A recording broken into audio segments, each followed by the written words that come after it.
Assalamualaikum warahmatullahi wabarakatuh. Perkenalkan, saya Didi Ditya Tambiradi, mahasiswa PPG Prajabatan Prodi Sejarah. Saya akan menjelaskan terkait kampanye praktik baik dalam penerapan teori scaffolding sebagai salah satu syarat ujian akhir semester pada mata kuliah perspektif sosiokultural dalam pendidikan.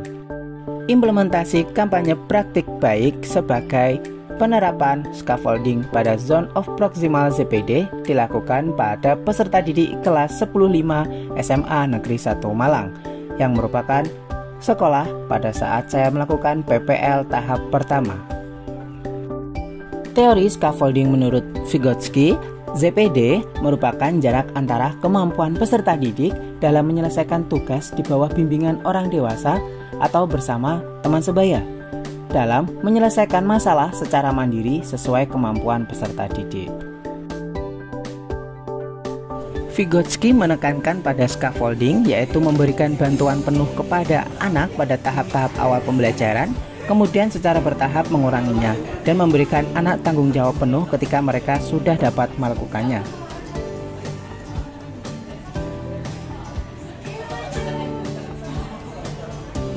Tujuan pemberian scaffolding adalah untuk memberikan dukungan yang sesuai dengan kemampuan peserta didik saat ini dan untuk memotivasi peserta didik agar secara bertahap mencapai tingkat kinerja yang lebih tinggi.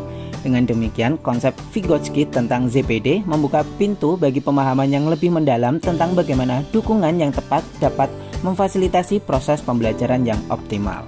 Peserta didik kelas 10-5 SMAN 1 Malang mempunyai latar belakang, keahlian, bakat, minat, dan potensi yang berbeda-beda.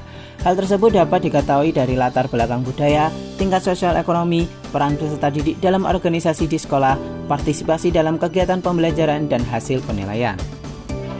Hal lainnya yang menjadikan kelas 10-5 memiliki perbedaan dengan kelas lain adalah dengan banyaknya peserta didik yang aktif dalam kegiatan ekstrakurikuler sekolah dan memiliki kemampuan dan potensi di bidang non-pendidikan seperti basket, menggambar, paskibraka, dan berbagai bakat dan minat yang beragam.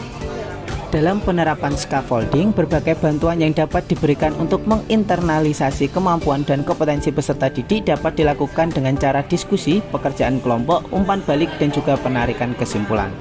Bantuan yang diberikan guru berupa mengkontekstualkan konten dan materi dengan hal yang dekat dan terdapat di sekitar peserta didik, baik unsur kebudayaan, hubungan sosial, dan lain sebagainya yang bertujuan untuk meningkatkan minat peserta didik dalam mengikuti proses pembelajaran di kelas.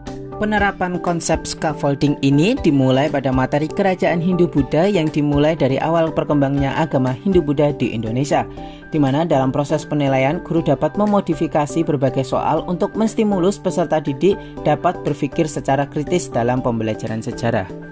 Aktivitas yang dilakukan dalam pemberian scaffolding berupa bimbingan dan arahan berupa soal pemantik untuk mengetahui tingkat kesiapan peserta didik. Selanjutnya yaitu pembagian kelompok yang disesuaikan dengan tingkat pemahaman, pemberian tugas melakukan bimbingan kepada peserta didik yang kurang memahami, dan juga melakukan asesmen formatif.